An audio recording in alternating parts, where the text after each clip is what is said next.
Hi welcome. இந்த வீடியோவில் என்னோட டெய்லி ஸ்டாக் அனாலிசிஸ் நான் எப்படி பண்ணுறேன் அப்படின்ற விஷயத்த நான் ஷேர் பண்ண போகிறேன். முதலாவது, இந்த சேனலுக்கு 1500 சப்ஸ்கிரைபர் வந்திருக்காங்க. ஸோ சப்ஸ்கிரைப் பண்ணுற, ஷேர் பண்ணுற, கமெண்ட் பண்ணுற எல்லாருக்குமே ரொம்ப தேங்க்ஸ். இப்போ இந்த கமெண்ட்ஸில் மெசேஜஸ்லாம் எனக்கு டெய்லி அடிக்கடி வர ரிக்வெஸ்ட் என்னென்னா, அடிக்கடி வீடியோ போடுங்க, டெய்லியுமே மார்க்கெட்டை பற்றி ஏதாவது அப்டேட் கொடுங்க, டெய்லியும் ஸ்டாக்ஸ் எப்படி சூஸ் பண்ணுறது, டெய்லியும் ட்ரேட் பண்ணுறதுக்கு எந்தெந்த ஸ்டாக்ஸை சூஸ் பண்ணலாம் அப்படின்ற மாதிரி அடிக்கடி எனக்கு மெசேஜஸ் வந்து வந்துட்டுருக்கு. ஸோ இந்த மாதிரி அப்டேட்டுக்கெல்லாம் நான் செப்பரேட்டாக ஒரு டைம் ஒதுக்கி ஒவ்வொரு விஷயமா எக்ஸ்பிளைன் பண்ணுறதுக்கு எனக்கு ரொம்பவே டைம் எடுக்கும். அதனால நான் என்ன மாதிரி ஸ்டாக்ஸை டெய்லியும் அனலைஸ் பண்ணுறேன், எந்தெந்த விஷயங்களை நோட் பண்ணுறேன் அப்படிங்கிறத நான் அடிக்கடி உங்களோட ஷேர் பண்ணலான்னு நினைக்கிறேன். ஸோ இந்த விஷயங்கள் உங்களுக்கும் ரொம்பவே யூஸ்ஃபுல்லாக இருக்கும்னு நான் நினைக்கிறேன். ஏன்னா இந்த சேனலில் பார்த்தீங்கன்னா நான் ஒவ்வொரு டாப்பிக்காக தான் கவர் பண்ணிட்டு வந்திருக்கேன். ஸ்டார்ட்ல ட்ரெண்ட் லைன் கவர் பண்ணேன், அதுக்கப்புறம் இஎம்ஏ, சப்போர்ட் அண்ட் ரெசிஸ்டன்ஸ், அதுக்கப்புறம் பேட்டர்ன்ஸ், இந்த மாதிரி ஒவ்வொரு விஷயங்களை தான் நான் கவர் பண்ணிட்டு வந்தேன். அப்படி ஒவ்வொரு விஷயமா கவர் பண்ணும்போது ரொம்பவே டைம் எடுக்குது. பை த டைம் நான் என்டர் ஆகிற ட்ரேடு, மார்க்கெட் என்ன மாதிரி மூவ் ஆகுது, இந்த விஷயங்களை ஷேர் பண்ணுறதுக்கு ரொம்பவே டைம் எடுக்குது. அப்போ அந்த மாதிரி டைம் எடுக்காமல் என்னுடைய டெய்லி ரூட்டீனை உங்களோட ஷேர் பண்ணேன்னா அதுலேருந்து உங்களுக்கு நிறைய ஐடியாஸ் எடுத்துக்கலாம்னு சொல்லி நினைக்கிறேன். ஸோ நீங்கள் டெலிகிராமில் ஜாயின் பண்ணியிருந்தீங்கன்னா தெரிஞ்சிருக்கும். நான் கொஞ்ச நாளுக்கு முன்னாடி ஒரு மெசேஜ் ஒன்று போட்டிருந்தேன். அதாவது நிஃப்டி வந்து புல்லிஷாக இருந்தாலும் அது வந்து 19,200 ப்ரைஸ் ரேஞ்ச் வந்து டச் பண்ணும் அப்படின்ற மாதிரி போட்டிருந்தேன். ஸோ அதுக்கான ரீசன் வந்து இதுதான். இது என்னன்னு நம்ம ஸ்டெப் பை ஸ்டெப் பார்க்கலாம், ஒரு ரூட்டின் படி போகலாம். அப்போ முதலாவது நம்ம நிஃப்டி என்ன நடக்குது அப்படின்றத பார்க்கலாம். நிஃப்டி வந்து இன்னைக்கு பார்த்தீங்கன்னா ஒரு புல்லிஷ் டேயாக தான் இருந்திருக்கு. இருந்தாலுமே இந்த ஹையை வந்து பிரேக் பண்ண கஷ்டப்பட்டிருக்காங்க. ஸ்டார்ட்லேயே ஒரு கேப் டவுனாக ஓப்பன் ஆகி அதுலேருந்து மேலே போயிருக்காங்க. ஸோ நிறைய விதமாக இந்த நிஃப்டியை வந்து அனலைஸ் பண்ணுவாங்க. ஒன்று சப்போர்ட் அண்ட் ரெசிஸ்டன்ஸ் வச்சு பண்ணுவாங்க, அதுக்கப்புறம் இஎம்ஐ வச்சு பண்ணுவாங்க. அது மாதிரி நிறைய மெத்தட்ஸ் இருக்கு. அந்த மெத்தட் எல்லாத்தையுமே நான் அடுத்தடுத்து உங்களோட ஷேர் பண்றேன். பட் இப்போதைக்கு இந்த ட்ரெண்ட் லைனை பாருங்க. இந்த ட்ரெண்ட் லைனை இந்த நிஃப்டி எப்படி ரெஸ்பெக்ட் பண்ணிருக்கு அப்படின்றத நான் நோட்டீஸ் பண்றேன். ஸோ இது கொஞ்சம் கொஞ்சமா ஒரு எக்ஸ்பேண்டிங் ட்ரையாங்கிளை கிரியேட் பண்ற மாதிரி எனக்கு தெரியுது. இது புல்லிஷா இருந்தாலுமே மறுபடியும் இந்த இடத்த வந்து டச் பண்ணணும்னு நான் நினைக்கிறேன். இது உடனே டச் பண்ணுவான்னு எனக்கு தெரியாது. பட் கொஞ்சம் கொஞ்சமா கீழே வந்து இந்த பிரைஸ் அது டச் பண்றதுக்கு ரொம்பவே சான்ஸ் இருக்குன்னு நினைக்கிறேன். ஸோ இன்னைக்கு நிஃப்டி வந்து ஒரு கேப் டவுன்ல ஓப்பன் ஆகி அதுல இருந்து 19,751 பாயிண்ட்ஸ் வரைக்கும் போயிட்டு க்ளோஸ் ஆகிருக்கு. அடுத்ததா பேங்க் நிஃப்டி பார்த்தோம்னா, பேங்க் நிஃப்டியும் அதே மாதிரி தான். இப்போ இந்த ட்ரெண்ட் லைனை இந்த பேங்க் நிஃப்டி ரொம்பவே ரெஸ்பெக்ட் பண்ற மாதிரி நான் நினைக்கிறேன். ஸோ இந்த இடத்துல பார்த்தோம்னா 1, 2, 3, 4. ஸோ இந்த மாதிரி இந்த ட்ரெண்ட் லைனை ஒரு மேஜர் சப்போர்ட்டா இந்த பேங்க் நிஃப்டி எடுத்துட்டு இருக்குது என்னால் கவனிக்க முடியுது. ஸோ மேபி இது கீழே வந்து மறுபடியும் இந்த ட்ரெண்ட் லைனை டச் பண்ணலாம். அதுக்கடுத்து யூஎஸ்டி, இந்தியன் ரூபி. ஸோ இது எதை இண்டிகேட் பண்ணுதுன்னா, ஒரு பிரேக் அவுட் நடந்து பிரைஸ் மேலே போகிறதுக்கான இண்டிகேஷன் தான் அது. அதாவது இந்த மேலே ரெசிஸ்டன்ஸ் ஏரியாவில் நிறைய ப்ரெஷர் ஒன்று கிரியேட் ஆகிட்டு இருக்கு. மேபி இந்த பிரேக் அவுட் நடந்துச்சுன்னா அதுலேருந்து ப்ரைஸ் மேலே போகிறதுக்கு சான்ஸ் இருக்கு. அப்போ யூஎஸ்டிக்கு எகெயின்ஸ்டான இந்தியன் ருப்பியோட ப்ரைஸ் வந்து கூடுறதுக்கு சான்ஸ் இருக்கு. அதுக்கடுத்து யூஎஸ்டி எல்கேஆர், இது வந்து இன்னும் அதே ப்ரைஸ் ரேஞ்சில் தான் ட்ரேட் ஆகிட்டு இருக்கு. ரொம்ப நாளாகவே அந்த ப்ரைஸ் ரேஞ்சில் இருக்கு. அதுக்கடுத்ததான் ஏஇடி எல்கேஆர், அதுவும் சேம் 88 ப்ரைஸ் ரேஞ்சில் ட்ரேட் ஆகிட்டு இருக்கு.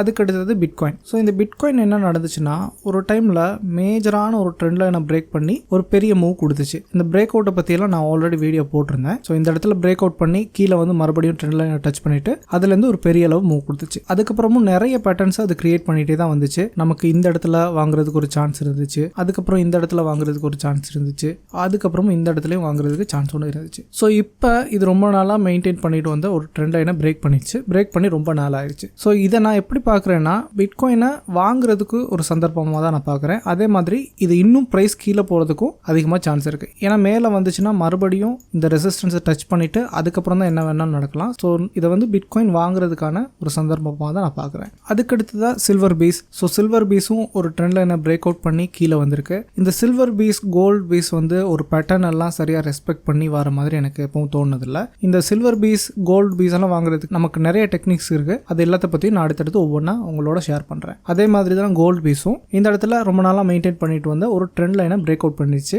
பிரேக் அவுட் பண்ணி பிரைஸ் கீழே விழுந்துருச்சு. இந்த ப்ளூ கலர் லைன்ல நான் காட்டியிருக்கிறது 200 EMA. ஸோ இப்போ 200 EMA பிரைஸ் ரேஞ்சில் இந்த கோல்டு பீஸ் இருக்கு. இது எல்லாத்தையும் ட்ரேட் பண்றதுக்கான டெக்னிக்ஸ், அது எல்லாத்த பற்றியும் நான் என்ன மாதிரி ட்ரேட் பண்றேன், என்ன மாதிரி ட்ரேட்ஸ் இதுல எல்லாம் எடுக்கிறேன் அப்படின்றத பற்றி நான் அடுத்த வீடியோஸ்ல அடிக்கடி ஷேர் பண்ண பார்க்குறேன். ஸோ இந்த கடந்த கொஞ்ச நாளாக நான் எடுத்த ட்ரேட்ஸ் என்ன மாதிரி இருக்கு, அதுக்கு பின்னாடி உள்ள ட்ரேட் பிளான் என்ன அப்படின்றதையும் நான் அடுத்து ஷேர் பண்றேன். இந்த இடத்துல பாருங்க, நான் சொலானா USDT எடுத்திருக்கேன். ஸோ இது இப்போ வந்து $21 இருக்கு. இது ஒரு பிரேக் அவுட் கொடுத்து இதில் ஒரு நல்ல ப்ராஃபிட்டும் கிடச்சிச்சு. அது எப்படின்னு எக்ஸ்பிளைன் பண்ணுறேன் பாருங்கள். இந்த ப்ரைஸ் ரொம்ப நாளாக கீழே தான் ட்ராவல் ஆகிட்டு இருக்கு, அது எல்லாமே நமக்கு தெரியும். இப்போ இந்த இடத்துல இது வந்து ஒரு வெஜ் பேட்டர்னை நமக்கு கிரியேட் பண்ணிட்டு வருது. இந்த இடத்துல அந்த வெஜ் பேட்டர்னுக்குள்ளேயே நமக்கு ஒரு ட்ரெண்ட் லைனையும் நமக்கு இது கிரியேட் பண்ணுச்சு. ஸோ இந்த ட்ரெண்ட் லைனை பிரேக் அவுட் பண்ணதும் அதுலேருந்தே நமக்கு 20% மேலே ப்ராஃபிட் ஒன்று கிடச்சி. இந்த இடத்துல பாருங்கள் 20% மேலே நமக்கு இது ஒரு ப்ராஃபிட் ஒன்று கொடுத்துருக்கு. இதோட டைம் ஃப்ரேமை கொஞ்சம் குறைச்சி காட்டுறேன், அப்போ உங்களுக்கு இன்னும் கொஞ்சம் டீட்டெயிலாக புரியும். ஸோ அந்த பிரேக் அவுட் நடந்த இடம் இதுதான். இந்த இடத்துல இருந்து இவ்வளோ தூரம் 20% நமக்கு பெரிய மூவ் ஒன்று கொடுத்துருக்கு. அதே மாதிரி என்னுடைய என்ட்ரி கேண்டிலும் இதுதான். இந்த இடத்துல பாருங்க,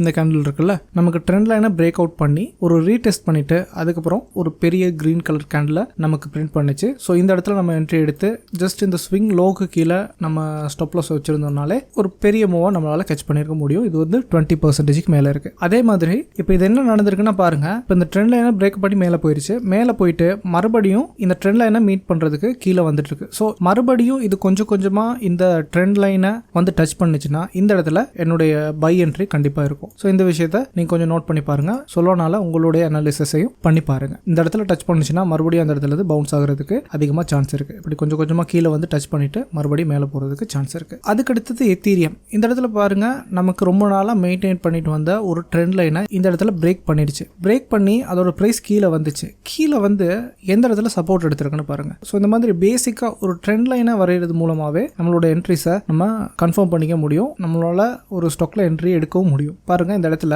இந்த ட்ரெண்ட் லைனை மறுபடியும் எப்படி வந்து ரெஸ்பெக்ட் பண்ணி அந்த இடத்துல பிரைஸ் வந்து ஒரு ப்ரெஷர் கிரியேட் பண்ணுது அப்படின்றது பாருங்க. ஸோ இந்த மாதிரி ஒரு பிகினரா இருந்தீங்கன்னா ட்ரெண்ட் லைன்ல ஃபர்ஸ்ட் ஃபோக்கஸ் பண்ணுங்க. அதுக்கடுத்து கொஞ்சம் கொஞ்சமா எல்லா விஷயங்களுமே உங்களுக்கு புரிய வரும். அதுக்கடுத்ததா இந்த இடத்துல நான் ஸ்டாக்ஸ் லிஸ்ட் கொஞ்சம் எடுத்திருக்கேன். ஸோ இந்த லிஸ்ட்ல எல்லாம் கண்ணை மூடிட்டு இன்வெஸ்ட் பண்ணாதீங்க. இது எல்லாத்த பத்தினா உங்களுடைய பர்சனல் அனாலிசிஸ் பண்ணிட்டு அதுக்கப்புறம் காசை உள்ள போடுங்க. ஏன்னா இதுல நிறைய பெனி ஸ்டாக்ஸ் இருக்கு. அதனால நான் இப்ப பேசுற ஸ்டாக்ஸ் பத்தினா உங்களோட அனாலிசிஸ் பண்ணிட்டு அதுக்கப்புறம் நீங்க காசை உள்ள போடலாம். இதை வந்து ஒரு ஃபில்டர் பண்றதுக்காக இந்த வீடியோ வந்து எடுத்துக்கலாம். ஸோ இந்த லிஸ்ட்ல நான் உங்களுக்கு எக்ஸ்பிளைன் பண்ற விஷயம் என்னன்னா, இந்த அலங்கிட், அதுக்கப்புறம் பார்பிக்யூ, அதுக்கப்புறம் கிளீன், இந்த மாதிரி நிறைய ஸ்டாக் லிஸ்ட் வந்து இருக்கு. ஸோ இதுல வந்து ஒரு ட்ரெண்ட் லைனை பிரேக் அவுட் பண்ணிருக்கு, எல்லாமே ஓகே. அதே நேரம் நிறைய பேர் எனக்கு மெசேஜ் பண்ணிருக்காங்க, என்னன்னா ஒரு லோவர் ஹையை கட் பண்ணுச்சுன்னா அது வந்து அப் ட்ரெண்டா, இல்ல அந்த ட்ரெண்ட் லைனை கட் பண்ணுச்சுன்னா அதே நம்ம அப் ட்ரெண்டா எடுத்துக்கலாமா அப்படின்னு வந்து நிறைய மெசேஜ் வந்து கேட்டிருக்காங்க. இந்த மெசேஜ் அடிக்கடி எனக்கு வருது. அதாவது என்னன்னா, இப்போ பாருங்க, இது லோவர் ஹையை கிரியேட் பண்ணிட்டே வருது. இப்படி ஒரு லோவர் ஹை, அதுக்கப்புறம் லோவர் ஹை, அதுக்கப்புறம் லோவர் ஹை,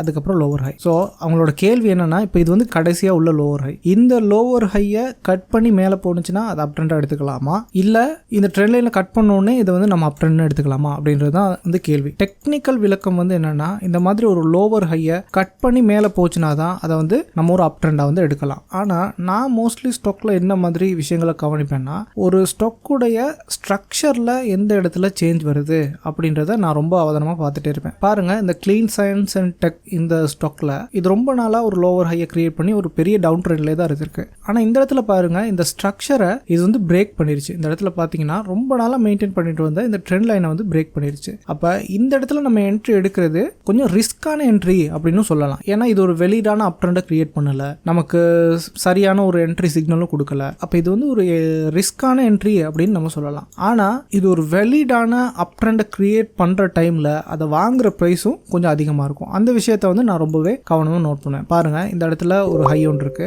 ஸோ மறுபடியும் இந்த இடத்துல ஒரு லோவர் ஹை தான் கிரியேட் பண்ணிருக்கு.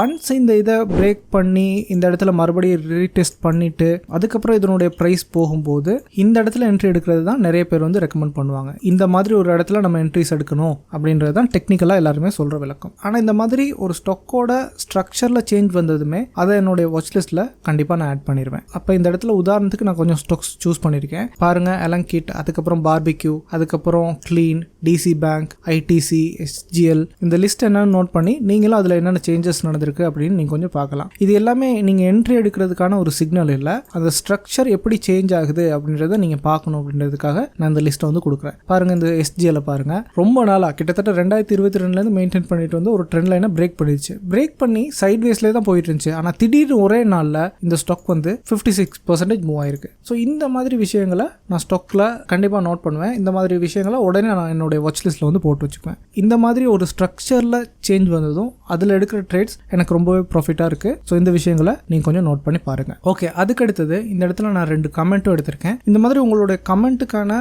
எக்ஸ்பிளனேஷனையும் நான் இந்த வீடியோஸில் கொடுக்கலாம்னு நினைக்கிறேன். முதலாவது என்னன்னா, bro how to draw trend line in low volatile charts, example Central Bank of India and IOC. So இந்த இடத்துல பாருங்க, நான் சென்ட்ரல் பேங்க் ஆஃப் இந்தியாவுடைய ஒன் டே சார்ட் எடுத்திருக்கேன். ஸோ இதில் பார்த்தோன்னா நமக்கு ட்ரெண்ட் லைன் எதுவுமே இல்லை அப்படின்ற மாதிரி வந்து தெரியுது. அப்போ நான் என்ன பண்ணுறேன், இதை வந்து ஃபர்ஸ்ட் மந்த்லி சார்ட்டு கன்வெர்ட் பண்ணுறேன். ஸோ எப்பவுமே நான் ஒரு ட்ரெண்ட் லைன் வரையும் போது ஹையர் டைம் ஃப்ரேம்ல தான் நான் ட்ரெண்ட் லைனை ஸ்டார்ட் பண்ணுவேன். பாருங்க, இந்த சென்ட்ரல் பேங்க் ஆஃப் இந்தியாவை நான் மந்த்லி சார்ட்டு கன்வெர்ட் பண்ணேன்னா எனக்கு இந்த இடத்துல ஒரு ட்ரெண்ட் லைன் ஒன்று கிடைக்குது. அப்போ நம்ம ட்ரெண்ட் லைன் வரையணும் அப்படின்னு பார்க்குறோம்னா எந்த டைம் ஃப்ரேம்ல நம்ம பார்க்குறோம் அப்படின்றது ரொம்பவே முக்கியமானது. இப்போ இது ஆல்ரெடி ஒரு ட்ரெண்ட் லைனை வந்து மெயின்டைன் பண்ணிட்டு வந்திருக்கு. ஸோ நான் ஒரு ட்ரெண்ட் லைன் வரைகிறேன்னா ஃபர்ஸ்ட் மந்த்லி சார்ட்டில் ஸ்டார்ட் பண்ணுவேன். அதுக்கு அடுத்ததாக வீக்லி சார்ட்டு கன்வெர்ட் பண்ணிட்டு அந்த ட்ரெண்ட் லைனில் உள்ள அட்ஜஸ்ட்மெண்ட் எல்லாத்தையுமே பண்ணுவேன். இந்த இடத்துல பாருங்க, இந்த ட்ரெண்ட் லைன் வந்து பெர்ஃபெக்டான ட்ரெண்ட் லைன் சொல்ல முடியாது. அப்போ இந்த டைம் ஃப்ரேமை குறைச்சதும் என்னால் இந்த ட்ரெண்ட் லைனை கொஞ்சம் மாடிஃபை பண்ண முடியும். இந்த இடத்துல மாடிஃபை பண்ணிட்டேன். ஓகே, அடுத்து நான் மறுபடியும் இதை டெய்லி டைம் ஃப்ரேம் கன்வெர்ட் பண்ணேன்னா எனக்கு இப்போ ஒரு பெர்ஃபெக்டான ட்ரெண்ட் லைன் ஒன்று கிடைச்சாச்சு. பாருங்க,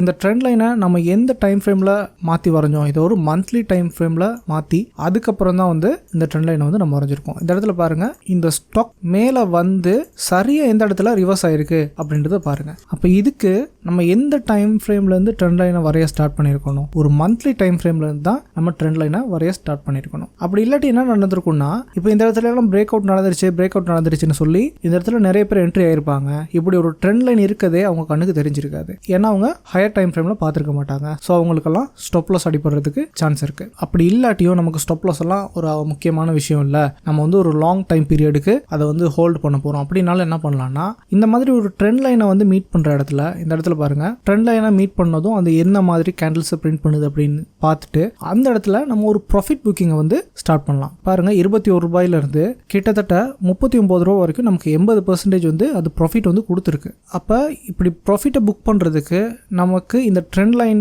எப்படி ஒர்க் ஆகுது அப்படின்றத தெரிஞ்சிருக்கணும். நம்ம டெய்லி டைம் ஃப்ரேம்லேயே வச்சுட்டு நம்ம ஒரு ட்ரெண்ட் லைனை வரைய பார்த்துட்டு இருந்தோம்னா நமக்கு ட்ரெண்ட் லைன் வந்து கிடைக்காது. அப்போ ஒரு ட்ரெண்ட் லைன் வரைகிறதுக்கு நம்ம என்னென்ன விஷயங்கள் பார்க்கணும்னா, ஸ்டார்ட் பண்ணுறது ஒரு ஹையர் டைம் ஃப்ரேமில் வந்து பாருங்க. அதுக்கு அடுத்தது இன்னொரு விஷயம் கேட்டுக்காரு, என்னன்னா ஒரு லோ வாலடைல் ஸ்டாக் அப்படின்னு சொல்லி மீன் பண்ணியிருக்காரு. அப்போ லோ வாலடைல் ஸ்டாக் அப்படின்னா என்னன்னா, அதுக்கு அர்த்தம் என்னன்னா ரொம்ப மூவ் ஆகாது, ரொம்ப மேலேயும் போகாது, ரொம்ப கீழே வராது. அதுதான் நம்ம வந்து லோ வாலடைல் ஸ்டாக் அப்படின்னு வந்து சொல்றோம். அப்போ இந்த சென்ட்ரல் பேங்க் ஆஃப் இந்தியாவை நம்ம ஒரு லோ வாலடைல் ஸ்டாக்னு எந்த டைம் ஃப்ரேம்ல வச்சு சொல்றோம் அப்படின்றது ரொம்ப முக்கியம். பாருங்க, இந்த ஸ்டாக்கை ஒரு லோ வாலடைல் ஸ்டாக்னு நம்மளால சொல்லவே முடியாது. ஏன்னா இது எவ்வளோ டைம் பீரியட்ல, கிட்டத்தட்ட ஒரு 300 நாள்ல இந்த ஸ்டாக் வந்து 40% கீழே விழுந்திருக்கு. அதுலேருந்து மறுபடியும் 100% மேலே போயிருக்கு. அப்போ இது நல்ல வாலடைலாக தான் இந்த ஸ்டாக் வந்து இருந்திருக்கு. அப்போ ஒரு ஸ்டாக் எப்படி வேலை செய்யும் அப்படின்றத நம்ம புரிஞ்சுக்கணும். எந்த நேரமும் ஒரு ஸ்டாக் வந்து வாலடைலாகவே இருக்காது. கொஞ்ச நேரம் சைட்வேஸ் போகும், அதுக்கப்புறம் ஒரு இடத்துல பிரேக் அவுட் ஆகும், அதுலேருந்து ஒரு பெரிய மூவ் கொடுக்கும், அதுக்கப்புறம் கொஞ்ச நேரம் சைட்வேஸ்லேயே போயிட்டு இருக்கும், அதுலேருந்து பிரேக் அவுட் ஆகும், அதுலேருந்து நல்லா மேலே போகும், இல்லாட்டி நல்லா கீழே விழும். இந்த மாதிரி தான் ஒரு ஸ்டாக் ஒன்று மூவ் ஆகிட்டே இருக்கும். அப்போ இந்த Central Bank of India already ஒரு நல்ல மூவ் கொடுத்துட்டு இப்போ சைட்வேஸில் போயிட்டு இருக்கு, பிரேக் அவுட் ஆகி கீழே விழுறதுக்கும் சான்ஸ் இருக்கு. அப்போ நம்ம என்ன டைம் ஃப்ரேமை யூஸ் பண்ணி ட்ரெண்ட் லைன் வரைகிறோம் அப்படின்றதும் நம்ம ட்ரெண்ட் லைன் வரையும் போது நம்ம நோட் பண்ண வேண்டிய ஒரு விஷயம். அதுக்கடுத்து இன்னொரு ஸ்டாக் சொல்லியிருந்தாரு, ஐஓசி. ஸோ சேம் இந்த இடத்துல நான் ஆல்ரெடி நிறைய ட்ரெண்ட் லைன் வரைஞ்சி தான் வச்சிருந்திருக்கேன். ஸோ இப்போ ஐஓசி ஒரு வாங்குற ப்ரைஸில் இருக்கு அப்படின்ற மாதிரி என்னோட அனாலிசிஸ் சொல்லுது. ஏன்னா நான் ஆல்ரெடி வரைஞ்சி வச்ச ட்ரெண்ட் லைனை இப்போ ஐஓசி வந்து டச் பண்ணியிருக்கு. இப்போ இதை வந்து மறுபடியும் ஹையர் டைம் ஃப்ரேம்லேருந்து வரைஞ்சி காட்டுறேன் பாருங்க. மந்த்லி டைம் ஃப்ரேம் எடுத்தேன்னா இந்த இடத்துல எனக்கு ஒரு ட்ரெண்ட் லைன் ஒன்று இருந்திருக்கு. அதுக்கடுத்து இந்த இடத்துல எனக்கு ஒரு ட்ரெண்ட் லைனை பிரேக் பண்ணி கீழே வந்திருக்கு. மறுபடியும் இந்த இடத்துல ட்ரெண்ட் லைன் ஒன்று கிரியேட் பண்ணியிருக்கு. இப்போ இதனுடைய டைம் ஃப்ரேமே நான் கொஞ்சம் கொஞ்சமாக குறைச்சி டெய்லி வரைக்கும் வந்தேன்னா இந்த இடத்துல பாருங்க, எனக்கு பையிங் ப்ரெஷர் எப்படி இருக்கு அப்படின்றத என்னால் பார்க்க முடியுது. ஒரு கேப் டவுன் தான், கேப் டவுன் ஆகி இஎம்ஐ எப்படி சப்போர்ட் எடுத்திருக்கு அப்படின்றத நீங்கள் இந்த இடத்துல பார்க்கணும். அதனால தான் நான் என்னுடைய சார்ட்டில் எப்பயுமே இஎம்ஐயை ஒரு இண்டிகேட்டராக நான் யூஸ் பண்ணுறது. ட்ரெண்ட் லைனை பிரேக் பண்ணிருச்சு அப்படின்னு நிறைய பேர் ஷார்ட் பண்ண பார்த்துருப்பாங்க. ஆனால் அந்த இடத்துல 200 இஎம்ஐ இருக்கனால அதுலேருந்து அந்த ஸ்டாக் மறுபடியும் பவுன்ஸ் ஆயிருக்கு. அப்போ நம்ம ட்ரெண்ட் லைன் வரைகிறோம் அப்படின்னா எந்த டைம் ஃப்ரேமை யூஸ் பண்ணி வரைகிறோம் அப்படின்றது ஒரு முக்கியமான ஃபேக்டர். அதுக்கு அடுத்தது என்ன மாதிரி ட்ரேட் எடுக்கிறோம் அப்படின்றது ஒரு முக்கியமான ஃபேக்டர். அதுக்கப்புறம் ஒரு ஸ்டாக் என்ன மாதிரி மூவ் ஆகும் அப்படின்றதும் நம்ம கண்டிப்பாக நோட் பண்ண வேண்டிய ஒரு விஷயம் தான். எந்த நேரமும் ட்ரெண்டிங்காகவே மார்க்கெட் வந்து இருக்காது. ஒரு ஸ்டாக் வந்து கொஞ்ச நாள் மேலே போகும், கொஞ்ச நாள் சைட்வேஸ் போகும், கொஞ்ச நாள் கீழே வரும். அப்போ மார்க்கெட் அந்த மாதிரி சைட்வேஸில் போகிற டைமில் எது ட்ரெண்டிங் ஸ்டாக் இருக்கோ அந்த ஸ்டாக்குக்கு நம்மளுடைய ட்ரேடை கன்வெர்ட் பண்ணிக்க வேண்டியதுதான். ஒரே ஸ்டாக்கை நம்ம சூஸ் பண்ணிட்டு அந்த ஸ்டாக் எந்த நேரமும் ட்ரெண்டிங்காகவே இருக்கும் அப்படின்னு நம்ம எதிர்பார்க்கறது ஒரு தவறான விஷயமா தான் நான் பார்க்குறேன். ஸோ கைஸ், இந்த வீடியோவில் நான் என்னுடைய டெய்லி ரூட்டீனை வந்து ஷேர் பண்ணியிருக்கேன். இந்த மாதிரி விஷயங்கள் இல்லை, இதை விட நிறைய விஷயங்களும் நான் வந்து என்னுடைய டெய்லி ரூட்டீனில் என்னுடைய ஸ்டாக் அனாலிசிஸ்க்காக நான் வந்து ஸ்பெண்ட் பண்ணுவேன். அப்படி ஸ்பெண்ட் பண்ணுற எல்லா விஷயங்களுமே நான் இப்போ ஷேர் பண்ணல. எல்லா விஷயங்களையும் நான் அடுத்தடுத்த வீடியோஸில் ஒவ்வொன்றா நான் வந்து ஷேர் பண்ணுறேன். அப்போ இந்த வீடியோவில் நம்ம என்னென்ன பார்த்துருக்கோம்னா, முதலாவது நிஃப்டிலேருந்து ஸ்டார்ட் பண்ணியிருக்கோம். அதுக்கப்புறம் கிரிப்டோ, பேங்க் நிஃப்டி, கரன்சி, இப்படி நிறைய விஷயங்கள் வந்து பார்த்துருக்கோம். அதுக்கு அடுத்ததாக நீங்கள் பண்ண கமெண்ட்ஸ் என்னென்ன, அதுக்கான விளக்கங்களையும் நான் வந்து பார்த்துருக்கோம். ஸோ இதை வந்து ஒரு ரூட்டீனாகவே நான் பண்ணலான்னு நினைக்கிறேன்.